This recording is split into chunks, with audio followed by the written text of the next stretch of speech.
우리에게 주신 말씀은 구약 시편 121편 1절에서 8절 말씀입니다.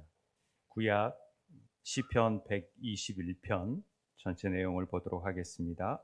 제가 가진 성경은 897쪽입니다. 자신 줄 알고 다 우리가 한 목소리로 봉독하도록 하겠습니다. 시작. 내가 산을 향하여 눈을 들리라. 나의 도움이 어디서 올까? 나의 도움은 천지를 지으신 여호와에게서로다. 여호와께서 너를 실족하지 아니하게 하시며 너를 지키시는 이가 졸지 아니하시리로다. 이스라엘을 지키시는 일은 졸지도 아니하시고 주무시지도 아니하시리로다. 여호와는 너를 지키시는 이시라. 여호와께서 내 오른쪽에서 내 그늘이 되시나니 낮에 해가 너를 상하게 하지 아니하며 밤에 달도 너를 해치지 아니하리로다. 여호와께서 너를 지켜 모든 환난을 면하게 하시며 또 내 영혼을 지키시리로다. 여호와께서 너의 출입을 지금부터 영원까지 지키시리로다. 아멘. 시편 21편은 우리가 많은 찬양을 통해서 익히 잘 알고 있는 내용입니다.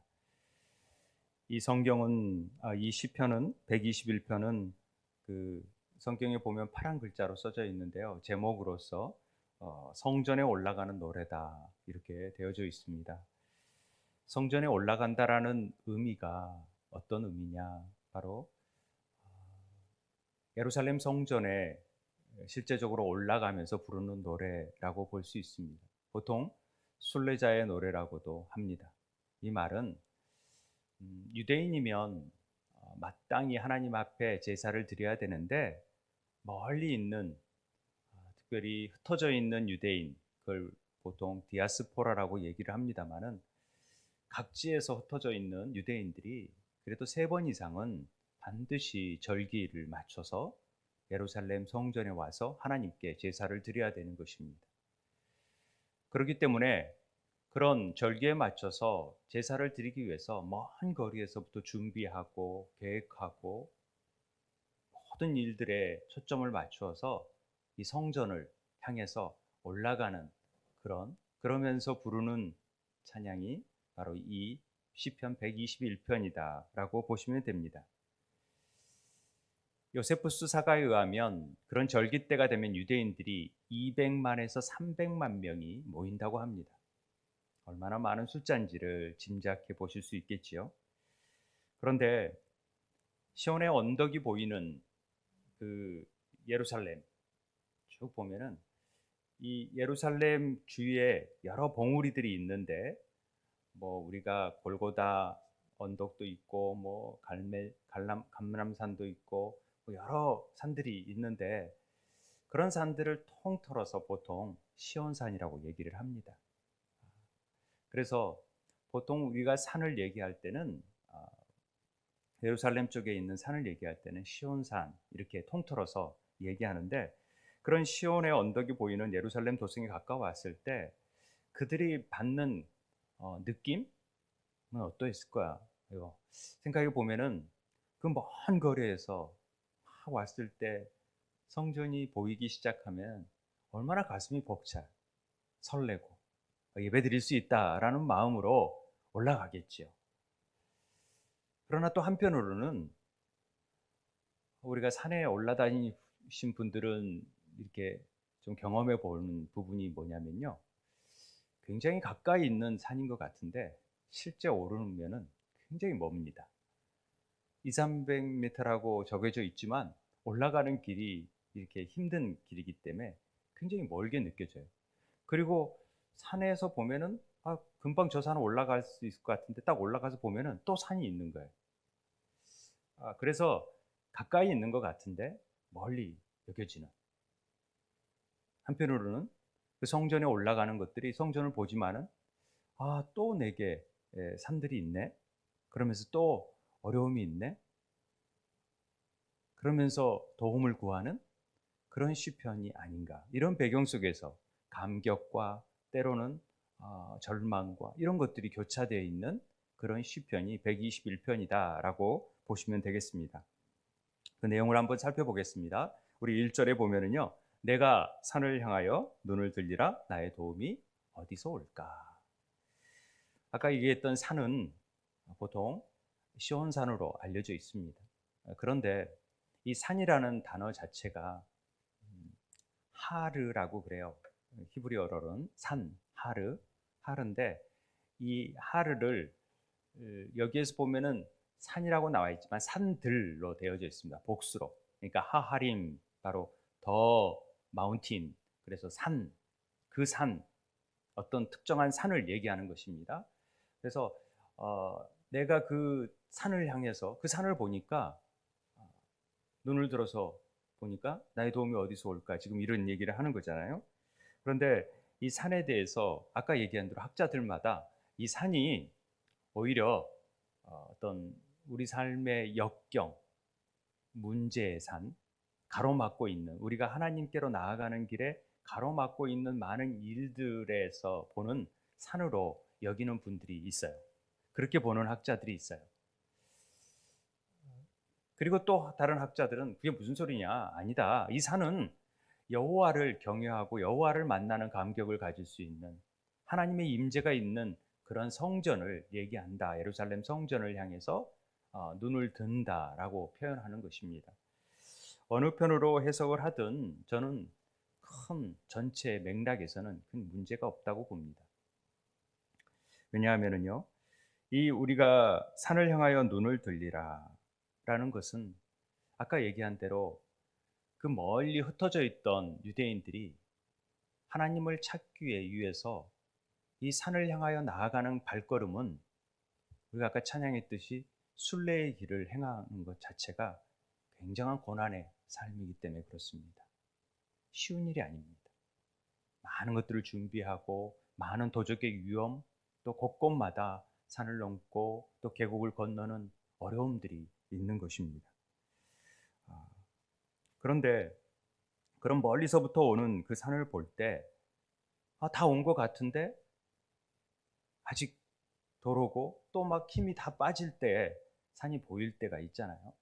그래서 이제 저기만 오르면 된다라고 했는데 또 산이 있고 그러면 절망하죠. 힘들죠. 포기하고 싶을 때도 있죠. 그런데 그런 느낌도 있지만은 그 산을 바라봤을 때 보이는 거에 대한 소망이 있어요. 그래서 이제 저기만 올라가면 되는구나라는 느낌이 같이 있다라는 것입니다.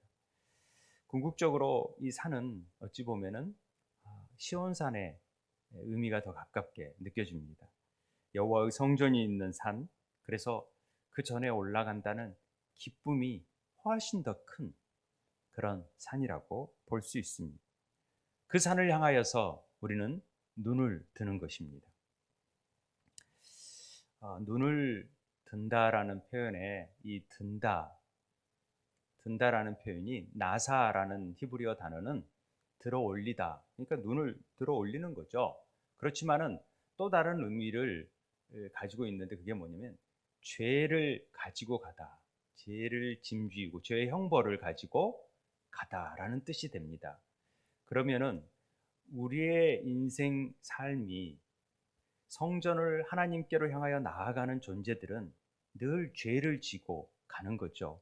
그래서 그 죄를 해결해 줄 줄 알고 제물에 안수해서 하나님께 제사를 드리는 거 아닙니까? 우리의 인생은 죄된 인생입니다. 그 죄된 인생이 늘 땅을 보고 살던 존재들이 이제 하나님의 임재를 경험하기 위해서 이제는 고개를 들고 하늘을 본다라는 거죠. 산을 향하여 눈을 든다라는 것입니다. 하나님께 우리를 택해 주시고 구원해 주신 그 은혜가 너무나도 놀라워서 이제는 내가 그 주님을 만날 수 있는 성전에 나아갈 수 있다.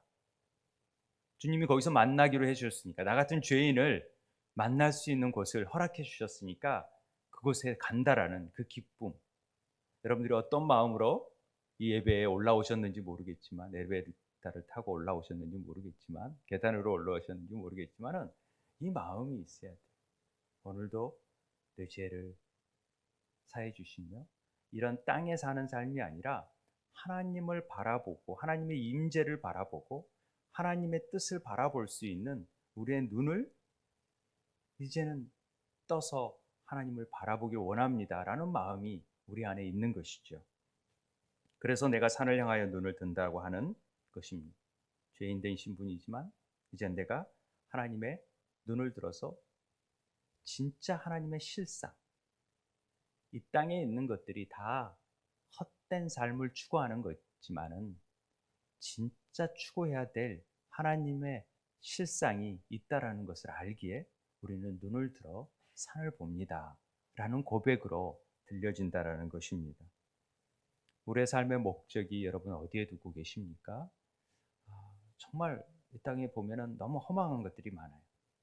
쉽게 쉬 사라져 버릴 것들이 참 많아요. 어제 PD 수첩에서 뭐 이렇게 달에 몰락 해가지고 어떤 코인의 한순간에 2년 동안에 수조 원의 돈들이 한순간에 휴지 조각이 되어버리는 것들을 이렇게 보여주더라고요. 우리 삶이 그래요. 어찌 보면은 허망한 것들을 향해서 우리는 막 힘을 쏟고 있어요. 그게 뭔가를 줄 줄 알고. 그러나 실제적으로 우리는 그 땅에 보는, 이 땅은 그냥 나그네의 삶, 순례자의 삶이고 본향을 향해서 나아가는, 눈을 떠야 되는 그런 실체가 있다라는 것입니다. 그래서 우리에게 눈을 들어 산을 볼 수 있다라는 것은 놀라운 은혜입니다. 감사하고 이렇게 나와서 성전에서 예배할 수 있다라는 것은 너무 복된 일이죠. 그래야 우리가 실상을 보기 때문에 그렇습니다. 눈을 들어보는 순간 믿음의 주여 온전케 되신 주 예수를 바라볼 수 있게 되는 것이죠. 그 바라보면은 그 안에 참된 평안과 기쁨이 있고 또 우리에게 도움이 주시는 하나님의 손길이 있다라는 것을 깨닫게 됩니다. 왜냐하면은 분명 예수님께서 승천하셔서 보좌 우편에 앉아 계셔서 우리를 위해 중보하고 계시고 또 성령을 보내주셔서 오늘 우리 삶 가운데 이렇게 예배에 나올 수 있도록 우리 마음을 채근하셨기 때문에 가능한 일입니다. 이게 놀라운 은혜지요. 나의 도움이 어디서 올까? 우리는 인생의 산을, 하나님을 찾으면서도 또 많은 어려움 속에서도 늘 고백하는 말이, 하나님, 우리는 너무 도움이 필요해요. 그래서 우리 기도하잖아요. 늘 하나님의 은혜가 있지만은 우리의 삶 가운데에서는 여전히 우리에게 난관들이 있고 어려움이 있습니다. 그래서 우리는 도움이 필요합니다. 우리를 도와줄 사람이 없어요. 옆을 봐도 큰 도움이 되지 않아요. 일시적인 도움이 될지 모르지만 사람을 의지할 때 더 실망하고 더 어려움을 느껴요. 그러니 주님이 나의 도움이 되셔야 됩니다 라는 고백이 감춰져 있는 것이죠. 그런데 그 시인은 그걸 너무나도 잘 알고 있기에 스스로 고백합니다. 나의 도움은 천지를 지으신 여호와에게서로다. 나의 도움이 어디서 옵니까? 나의 도움은 천지를 지으신 여호와. 이게요, 우리가 한글로 보면은 그냥 천지를 지으신 여호와입니다라고 여겨지만은 이게 원어로 보면은요, 태초에 하나님이 샤마인, 에레츠, 땅을 창조하신 베레시트 하면서 창조하신 하나님의 그 바라, 하나님의 그 유대하심이 이 단어 안에 다 포함되어 있어요. 그러니까 태초에 천지를 창조하신 그 말씀으로 모든 것을 이루신 그 하나님이 우리의 도움이 되고 있다는 사실. 여러분 이거 믿으세요? 말씀 한마디로 빛이 있으라 하면 빛이 있고 모든 만물을 창조하신 그 하나님이 우리의 도움이 되신다라는 얘기를 이 시인은 강력하게 노래하고 있는 것입니다. 여러분이 느끼고 느끼지 않을지 몰라도 오늘 어떤 마음으로 오셨을지 몰라도 하나님은 여러분 각자를 향한 부르심이 있어요. 그것을 부르심의 소명이라고 얘기를 합니다.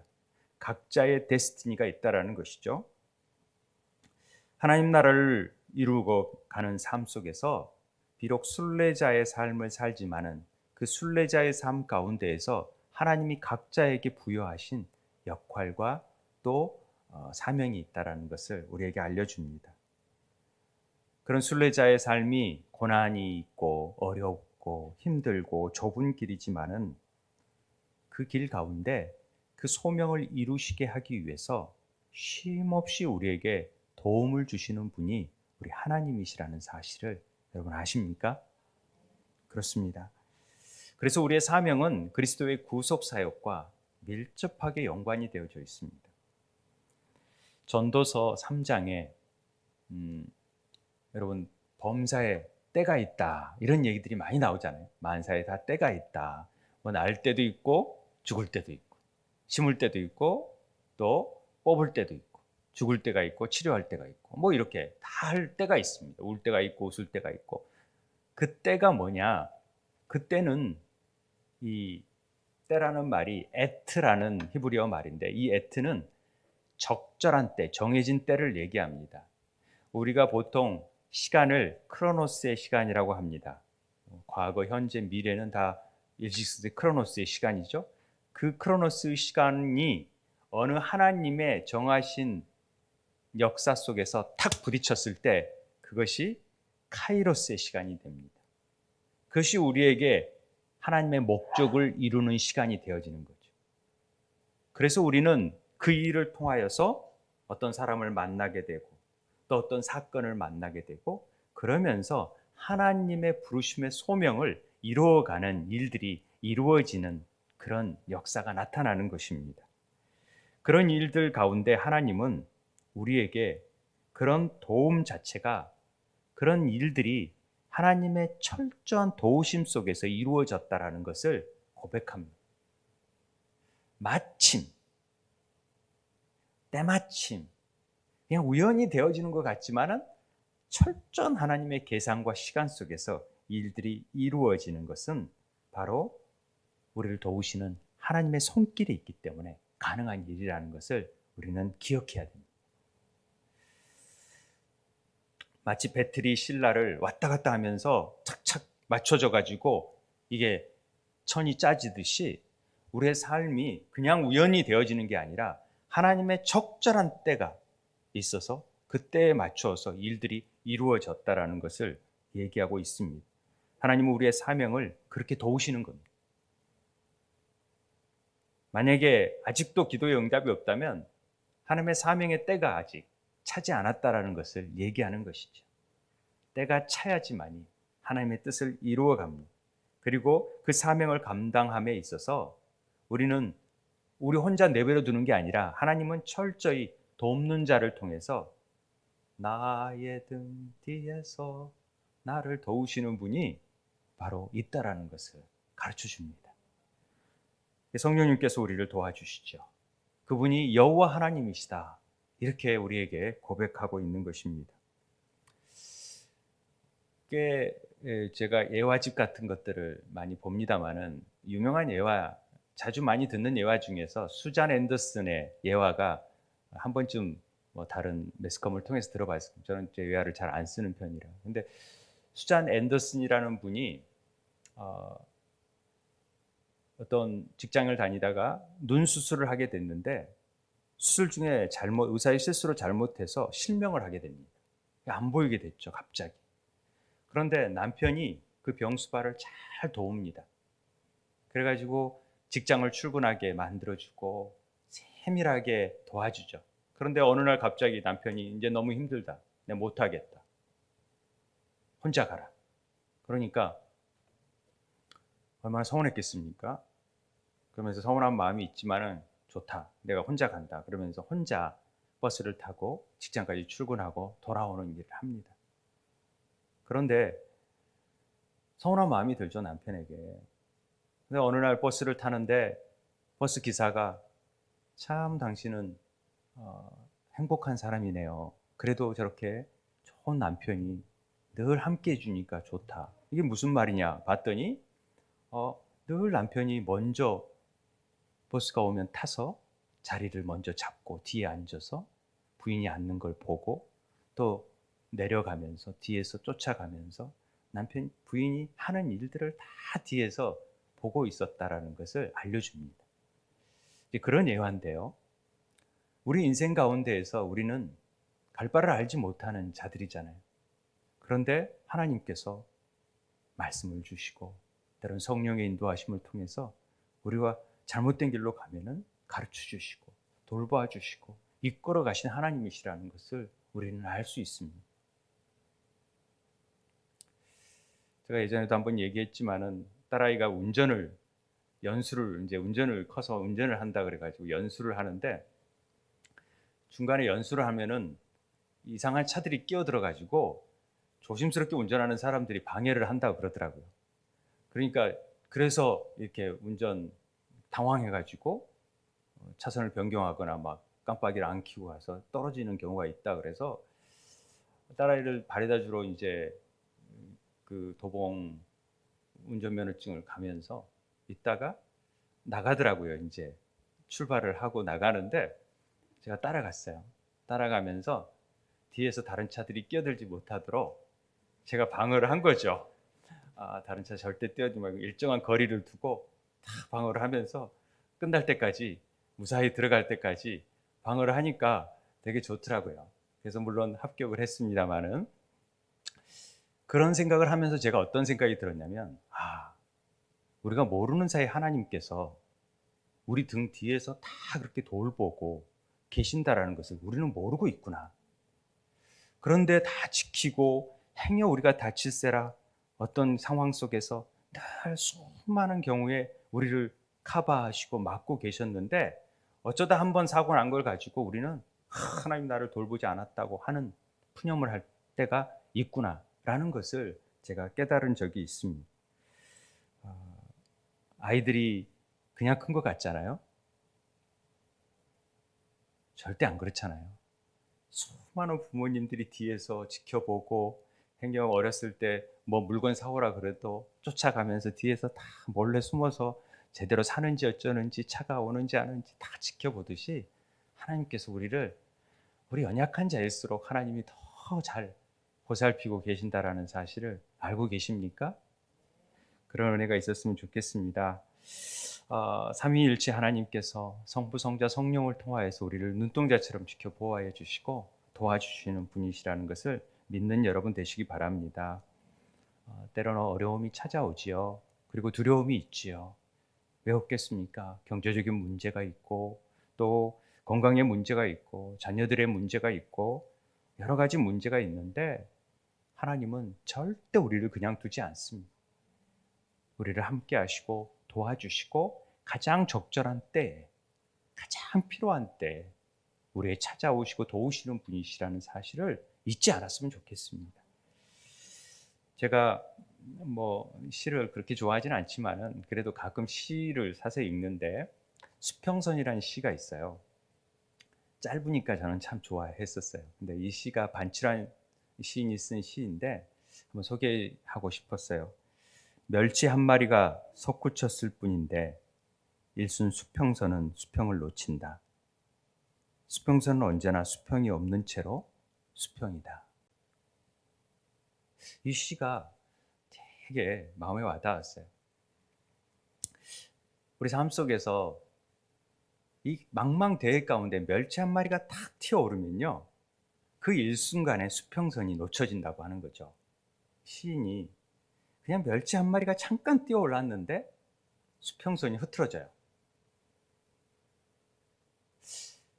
우리 삶 속에서 파도가 막 몰아치면은 두려움도 느끼지만은 실제적으로 우리 삶 속에서 우리를 마음을 상하게 하고 힘들게 하는 것은 작은 말 한마디고 사소한 일이 아주 힘들게 할 때가 있더라고요. 그게 우리의 수평선을 놓치게 할 때가 있어요. 그런데 사실 우리가 전체적으로 보면은 그 수평선에서 멸치 한 마리 뛰어노는 것은 수평이 흐트러진 것 같은데 아무런 의미가 없어요. 그냥 수평이죠. 근데도 우리는 그런 것들 때문에 우리 안에 파도가 막 일 때가 있어요. 제가 이 시를 보면서 작은 일이 별로 신경 쓸 일이 아닌데 그런 일조차도 하나님이 수평케 하시는 은혜가 있더라고요. 지내고 보니까 우리는 시간이 지난다고 생각하는데 하나님께서 어떤 마음을 주셔서 평탄케 하시는 은혜가 있는 것 같아요. 주님이 도우시기 때문에 가능한 일입니다. 오늘 3절에 더 이런 고백을 합니다. 여호와께서 너를 실족하지, 그 도우시는 하나님이 어떤 분이냐? 여호와께서 너를 실족하지 아니하게 하시며 너를 지키시는 이가 졸지 아니하시리로다. 1절 2절은 나, 내가 1인칭이었는데 이 3절부터는 전부 다 너 2인칭, 여호와께서 너를 이렇게 얘기하는 것입니다. 갑자기 이렇게 인칭이 바뀌는 것은 뭐 여러 의미가 있겠지만은 그냥 이렇게 보통 노래 가운데 제가 부르면 여러분들이 부르고 화답하고, 여러분들이 부르면 제가 부르듯이 이렇게 화답하는, 야 우리 도움이 어디서 올까? 우리 도움은 여호와인데, 그 여호와가 우리를 이렇게 실족지 않게 하고 지키시는 분이구나 라고 이게 교창하는 내용이라는 것이죠. 그런데 오늘 이 실족하다라는 것은 발을 헛디딘다 이런 뜻이잖아요. 발을 비틀거린다, 흔들거린다라는 모트라는 단어인데, 이게 우리가 흔들릴 때마다, 우리가 비틀거릴 때마다 성령께서, 또 여호와께서, 주님께서 우리를 돌보세요, 지키세요, 붙잡아 주세요. 행여 흔들리지 않도록, 비틀거리지 않도록 막대기를 세워주세요.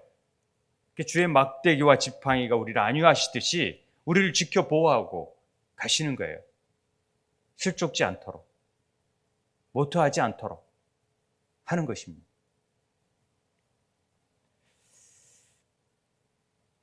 그리고 이 우리를 그렇게 늘 넘어질까봐, 또 잘못될까봐 지켜주신다라는 표현이 많이 나오잖아요. 제목도 지켜주시는 하나님이신데, 이 지킨다라는 말 자체는 히브리어로 우리가 간혹 잘 알죠. 샤마르라는 말인데, 샤마르라는 말이 지키다, 준수하다, 보존하다, 감시하다, 주의하다라는 뜻이에요. 이 샤마르라는 단어는 제가 설명을 드린 적이 있어요. 샤마르라는 단어가 자체가 어떤 이미지냐면은, 이 쉰, 맴, 레쉬라는 말은 두 이빨이 잘게 막 말씀을 잘 씹는다라고 할 때 이 쉰이라는 의미가 있고요. 맴은 말씀이에요. 말씀을 막 묵상하는 거예요. 레쉬, 사람이 하나님의 말씀을 막 묵상하면은요, 하나님이 우리를 지키신다라는 것을 깨달아가는 거예요. 하나님이 우리를 보존해 간다라는 것을 깨달아가는 거예요. 그러니까 하나님이 지키신다라는 표현 안에는 말씀이 우리를 보호하고 인도한다라는 의미가 다 있는 거죠. 그러니까 주의 막대기와 지팡이가 우리를 안위하신다라는 표현 자체도 실족하지 않는 것도 이 지키는 의미하고 다 연관이 되어지게 보여진다라는 것을 얘기하고 있습니다. 그런 분이 우리를 졸지도 주무시지도 않고 우리를 지키신대요. 아멘입니까? 너무 든든하지 않습니까? 안 주무신대요. 우리가 아이들을 볼 때 피곤해가지고 2명, 3명일 때는 눈 깜빡 졸 때가 있어. 그 순간에 애들이 일을 저질러요. 잠깐 눈을 돌리는 순간에 일을 저지른 것을 보잖아요. 그런데 하나님은 졸지도 주무시지도 않기 때문에 늘 우리를 보살피는 거죠. 넘어지더라도 보고 계시고, 또 일어나는 것도 보고 계시고, 어떻게 하는 것도 보고 계시고, 세밀하게 보신다라는 것입니다. 고대 근동에는 보통 신들에 대해서 이런 잔다라는 개념을 많이 썼어요. 그래서 야, 네 신 자고 있는 거 아니냐? 이런 것은 조롱하는 말이에요. 이런 표현이 우리가 지금 열왕기상을 읽고 있으니까 열왕기상에도 나옵니다. 18절에 나오는데 어떤 내용이 나오냐면, 엘리야가 갈멜살에서 바알과 아세라를 섬기는 850명의 제사장들에게 조롱해요. 야, 네 큰 소리로 불러봐. 네 정말 신이라면, 니들이 올바른 신이라면 그들이 불을 내려줄 건데, 자 불러봐. 그런데 야, 너 화장실 갔어? 그거 어디 간 거야? 왜 이렇게 응답을 안 해? 그가 혹시 잠이 들어서 깨워야 할 것인지 봐라. 또 잠드는 신앙인지 봐라. 우리 하나님은 졸지도 주무시지도 않아. 그래서 즉각적으로 응답하셔. 그게 갈멜살 전투에서 엘리야가 행한 일입니다. 하나님은 졸지도 주무시지도 않는다고 우리에게 말씀하고 있습니다. 때적으로 눈을 한순간도 떼지 않고 우리 하는 일들을 다 보고 계신다라는 겁니다. 우리 자녀들요, 우리는 못해요. 그러나 하나님이 우리를 지키세요. 우리 자녀들을 지키세요. 하나님께 다 맡기라는 뜻이 아니라 매 순간순간마다 우리가 놓치더라도 하나님은 우리 자녀들을 책임지고 있다는 사실을 잊지 않았으면 좋겠습니다. 간혹 기도하다가 하나님 왜 이렇게 응답이 없는지 모르겠다고 고백할 때가 있어요, 저에게. 하나님이 기도 응답이 안 주시는 것 같다. 그런데 아니라는 거죠. 하나님이 아직 때가 이르지 않고 적절하게 그 일들을 이루어 가시고 걸음 하나하나를 인도해 가신다라는 것을 우리가 이 시인의 고백 가운데서 깨달을 수 있는 것입니다. 자연적으로 되어지는 일 없습니다. 그냥 우연하게 되어지는 일이 없습니다. 하나님의 다 간섭과 섭리 안에서 있기 때문에 오늘 이 자리에 앉아 계신 것입니다.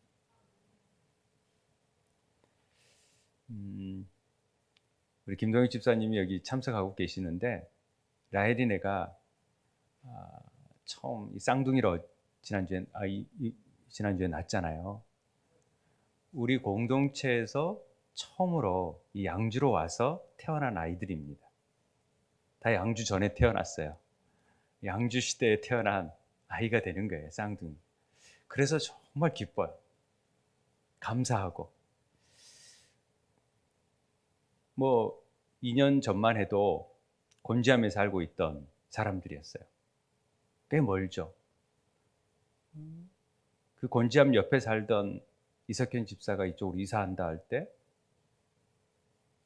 쉽게 말해서 미쳤냐, 가지 마라, 그 모여 살면 힘들다, 막 그렇게 얘기했던 사람이, 그러던 사람이 3일 만에 이사를 오게 되는 하나님의 섭리가 있었어요. 때가 되니까 그렇게 인도하셔서, 그리고 여기 와서 애를 낳을 수 있는 상황이 아니었었어요. 몸이 약하고. 그래서 그런데 이제 생명의 삶 가운데 우리가 반드시 생명의 삶을 우리는 해야 되니까 하는데, 그때 함께 기도하는 시간이 있었잖아요. 기도하는데 두 분하고 제게 주셨던 기도의 말씀이 있었어요. 그게 자녀를 더 갖는 거예요. 그거에 대한 고백을 하게 됐고, 그래서 우리 기도하자. 하나님이 정말 넘치도록 주시는 분이시니까 우리는 3명 낳아야 되니까 이번에 그냥 한 번에 2명 낳으면 더 좋겠다, 이렇게 얘기했었어요. 그랬는데 갑자기 시험관 아기를 하겠다고. 근데 의사가 정말 이 착상이 되지 않는 참 약한 거기 때문에 시험관 아기를 하는 것도 어려운데 더욱이 착상도 안 되는 몸이기 때문에 굉장히 어려운 일이기 때문에 그럴 줄 알아라 했지만 한 번에 착상이 됐고, 그것도 기대한 대로 아들, 딸을 갖게 됐고, 출산하기 전까지도 새벽기도 나와서 부르짖었고 아이를 안고, 그런데 출산 딱 입원하러 갔지만 하나님이 더 기다리게 한 거죠. 그리고 다시 집으로 돌려보내서 그 아이가 쌍둥이들이 다 자랄 수 있는 만큼 완전한 그 날짜를 채워줘야, 보통 아이들이 조기 출산하는 경우가 많대요. 그런데 그 날짜를 딱 채워지는 그 다음 날에 출산을 할 수 있게 됐었고, 이런 경우는 틀림없이 40이 돼서 노사는 다 수술을 해야 된대요. 그런데 자연분만으로 건강하게 태어났다라는 거죠.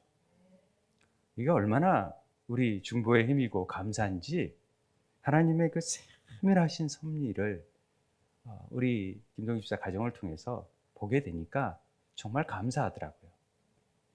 이런 일만 있겠습니까? 우리 딸아이의 결혼의 문제, 하나님이 세밀하게 간섭하시는 것을 경험하게 돼요. 다 말하지 못하지만은 여러분의 삶, 제가 이런 걸 간증하자면 시간이 부족해요.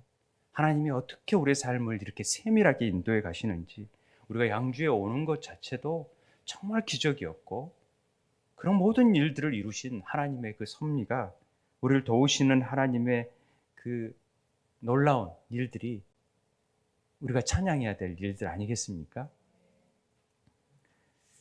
기도 응답이 없다고 낙심하거나 또 체념하거나 포기하지 마십시오. 하나님은 신실하신 분이십니다. 그분이 말씀하신 바대로 반드시 이루어 가실 것을 믿습니다. 간혹 저분은 기도 응답이 되는데 왜 내 삶에는 그게 응답이 안 될까? 그건요, 아직 하나님의 그 부르심의 소명을 확실치 않거나 아직 때가 되지 않았기 때문에 그래요. 그러니까 늘 세상에 먹고 사는 문제에 얽매여 있다 보면 하나님의 소명과는 상관없이 살다 보면 하나님의 그 기도 응답이 잘 이루어지지 않아요. 그러나 하나님의 소명을 발견하고 그 일을 이루기 위해서 나아갔을 때는 하나님이 천군 천사를 통해서 돕는 일을 행하세요. 왜? 하나님께 소망을 두었기 때문에. 하나님의 성전을 가고자 하는 마음이 있었기 때문에. 오늘 그런 은혜가 있게 되길 바랍니다. 우리가 그럴 때 하나님 도와주세요 할 때, 그래? 그 소명을 이루는데 왜 하나님이 지체하겠어요? 하나님이 부르시고 하나님이 계획하시고 하나님의 뜻을 이루기 위해서 세운 자인데 하나님이 왜 그 일을 마다하겠어요? 즉각적으로 돕지요. 주무시도 졸지도 않으시고 우리의 도움을 주시는 분이신데. 5절에 보니까요, 그 하나님이 우리를 지키시는데 내 오른쪽에서 내 그늘이 되시나니, 이렇게 되어 있어요. 그늘이 되시나니. 저는 이 표현이 참 좋아요. 물론 또 초대교회 교우들이 이 기도를 많이 했다고 하네요.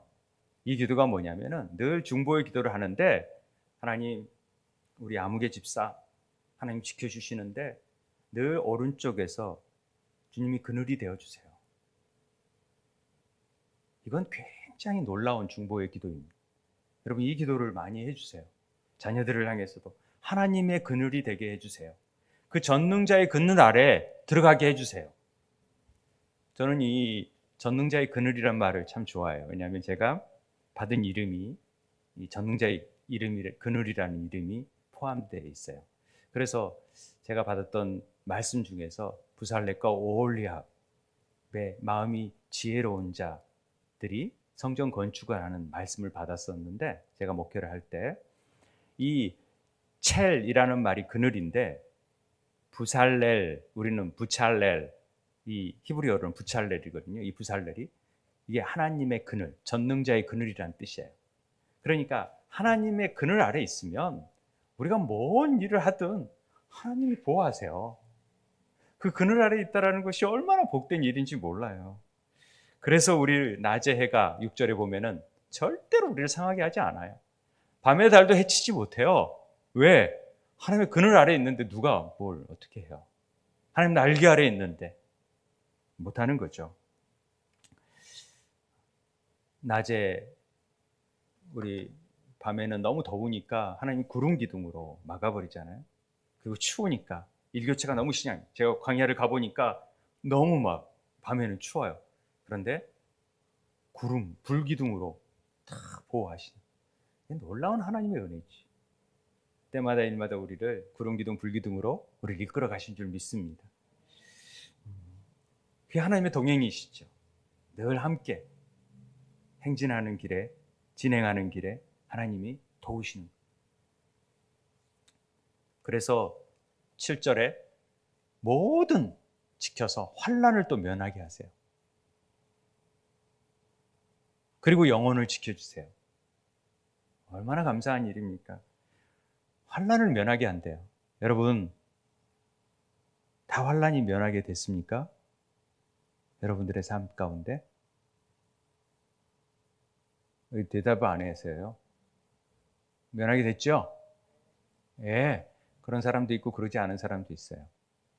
하나님은 다 모든 환난을 면케 하신다고 했지만 어떤 사람은 오히려 더 환난이 찾아오기도 하고 더 어려운 일들이 찾아왔는데, 이건 뭐지? 하나님은 다 환난을 면케해 준다고, 영혼을 지키신다고 그래 놓고, 난 버린 자식인가? 내 기도를 안 들어주시는 분인가? 내가 믿음 생활 잘 못해서 그런 건가? 그렇지 않죠. 초대교회의 많은 사람들은 다 환난 속에 있었어요. 그리고 환난이 그때마다 막 다니엘의 사자밥이 되어졌는데 다 사자들의 입을 막아주었습니까? 아니요. 다 사자밥이 되어버렸어요. 다 죽어버렸어요. 하나님 믿으면 잘 돼야 되는데 환난을 명쾌해야 된다고 했는데 왜 우리에게는 더 환난이 찾아오는 겁니까? 어떻게 해야 되는 것입니까? 이게 뭐가 잘못된 것입니까? 우리가 분명히 알아야 되는 것은 하나님이 우리의 환난을 다 명쾌하세요. 그런데 때로는 우리에게 고난과 역경을 주시는 것은 하나님이 뭔가 하실 일이 있다라는 거죠. 제가 간증을 할 때 간혹 이런 간증을 얘기를 합니다. 아까 같이 하나님의 열심히 기도했더니 이렇게 순산하게 하고 다 됐더라. 그러면 그게 은혜가 되는 사람이 있는가 하면은 은혜가 안 되는 사람도 있어요. 왜냐하면 난 기도하지 못하는데 그럼 나는 잘못될 수 있나? 또 저 사람은 저렇게 잘해서 간증을 하는데 나는 저러지 못했기 때문에 이렇게 어렵게 사는 건가? 라는 생각 때문에 자책감에 사로잡힐 때도 있고요. 어떤 분들은 또 하나님은 너무나 나를 차별하시는 것, 사람을 차별하시는 분이다. 이렇게 여기는 분도 있다라는 것이죠. 제가 예전에 칼럼에도 썼지만은 우리가 간증을 할 때 이런 부분을 참 주의해야 됩니다. 저는 우리의 간증이 간혹 좋아서 어떤 일이 잘 되어서 이런 일을 해서 간증을 하는 경우도 있으면 좋겠지만은 내가 정직하게 행했더니 나는 손해가 나더라. 내가 정말 믿음대로 살았더니 오히려 더 환난이 오더라. 그런데 그래서 나 예수 안 믿고 다 그냥 포기하고 싶다. 이런 게 아니라 그럼에도 불구하고 내가 원하는 것은 이루어지지 않았고 사람들이 볼 때 이상하게 볼지 몰라도 나는 내 영혼이 더 하나님을 바라보고 있고 내 영혼이 그 안에서 자유함을 느끼고 있다라는 고백이 저는 이게 더 멋진 간증이라고 생각을 합니다. 욥이 그랬잖아요. 욥이.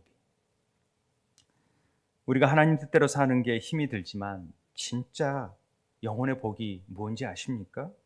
그것은 우리가 그런 상황 가운데도 하나님이 여전히 우리에게 도움이 되어 주시고 힘이 되어 준다는 것을 믿는 것이고 그런 하나님이 우리와 함께 하신다라는 그 믿음 안에 사는 것입니다. 이게 진정한 복이라는 것이죠.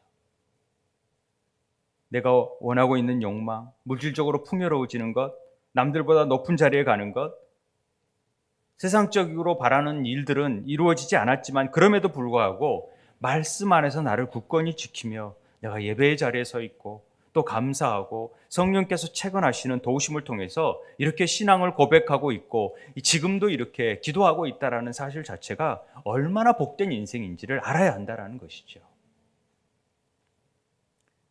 시인은 이 사명을, 자기 부르심의 사명을 이루기 위해서 순례의 길에서 그 좁은 길, 인생의 험한 길을 가지만 성령께서 함께 하시고 도우시고 지키시고 환난을 명케 하시는 창조주 삼위일체 하나님이 우리가 동행하고 우리의 그늘이 되어준다는 것에 대해서 감사의 찬양을 올리고 있는 것입니다.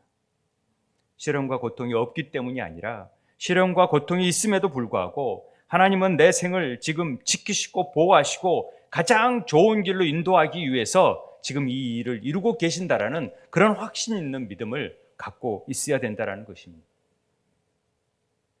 하나님 우리의 영혼을 지키십니다.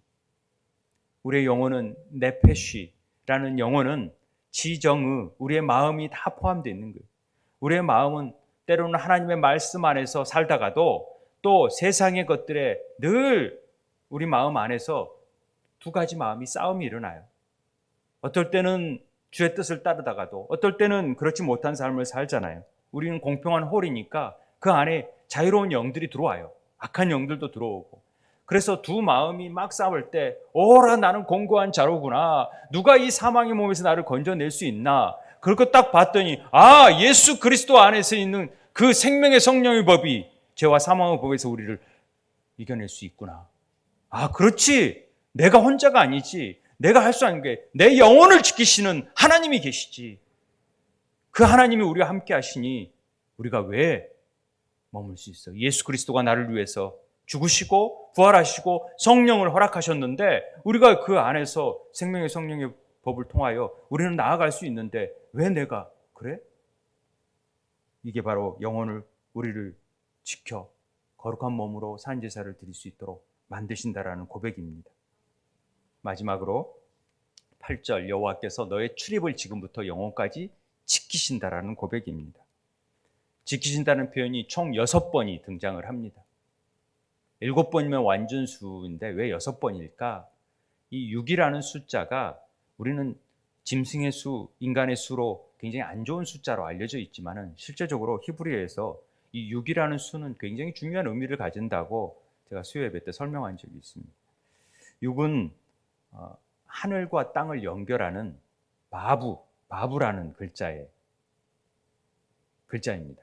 그 바부가 6이라는 숫자값을 가지고 있죠.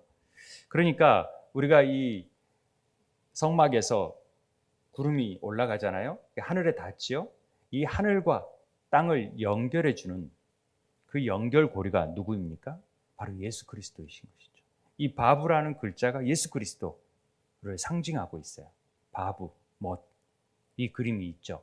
예수 그리스도가 우리를 연결해 주셔서 다리가 되어 주셔서 우리가 하늘과 땅이 갈라져 있는 것을 주님이 연결해 주심으로 우리가 하나 되어질 수 있는 것이죠. 그런 의미가 있습니다. 그래서 예전에 창세기 1장 1절에 베레시트 바라 엘로힘 에트 이런 얘기를 했잖아요. 태초에 하나님이 천지를 창조하시니라. 이 표현을 이 성경에 쓰여진 최초의 글자가 베레시트라는 글자는 6글자로 되어져 있습니다. 그 6글자 안에는 이 창세기 1장 1절에는 알렙이라는 하나님의 글자가 하나님이라는 뜻의 알렙이 첫 글자가 6개가 들어져 있어요. 그래서 이 일을 통하여서 하나님의 창조의 행동이 6일 동안 이루어질 수 있다라는 얘기를 표현하고 있고 또 이 사실이 바로 하나님을 뜻하는 글자 알레프가 6번 나타남으로 인해서 하나님께서 처음부터 끝까지 모든 창조의 사역을 이루셨다라는 것을 고백하는 표현이 이 지키신다라는 표현 안에 있는 것입니다. 구속사 속에서 예수 그리스도께서 우리를 지키시고 그 예수 그리스도를 통하여서 삼위일체 하나님이 천지를 창조하시는 일을 이루셨듯이 우리를 처음부터 끝까지 시종일관 지금부터 영원까지 우리를 지키시는 하나님이시라는 것을 우리에게 알려주시는 내용입니다. 그래서 뒤에 부분은 제사장의 축복이 들어있어요. 제사장의 축복. 제가 여기 부분을 뺐지만 우리 가나의 혼인잔치에 6항아리 나오잖아요. 이것도 마찬가지죠. 6이라는 숫자에 이 6항아리는 포도주가 떨어지는 인생인 것 같지만은 하나님이 항아리 아귀까지 채워져서 말씀이 우리에게 다 차지면 그 말씀이 우리에게 진정한 기쁨을 주는 보혈의 피로 나타나는 포도주가 된다라는 사실을 우리에게 가르쳐 주는 거죠. 그것들이 신명기 28장에서 들어가도 복을 받고 나가도 복을 받고 계속해서 복에 대한 얘기를 축복의 내용들이 나오잖아요. 그런데 조건이 뭐냐면 내 하나님 말씀을 청종하면 말씀을 잘 묵상하고 말씀을 따르면 우리가 복을 받는 인생이 되어진다라는 것이죠. 그러니까 하나님 말씀을 지키면 들어와도 복을 받고 나가도 복을 받고 진짜 복은 우리를 통해서 하나님의 뜻이 이루어지는 것, 우리를 통하여서 세상에 기쁨을 줄 수 있는 삶이 되어지는 것, 그래서 물이 된 포도주의 삶을 사는 것, 이것이 가나의 혼인잔치 첫 이적을 통해서 예수님께서 우리에게 가르쳐주고 있는 내용이죠. 우리 인생이 순례자의 길입니다. 하나님을 향한 순례길에 많은 장애물과 두려움 또 난관이 있지만 늘 우리를 지키시고 보호하시고 도우시고 그늘이 되어주시고 졸지도 주무시도 않으면서 우리를 돌보시는 하나님의 은혜가 있다는 사실을 잊지 않고 인내하면서 또 기다리면서 찬양하면서 감사하면서 나아가는 우리 세움의 지체들 되길 주의 이름으로 축원드립니다. 우리 함께 기도했으면 좋겠습니다.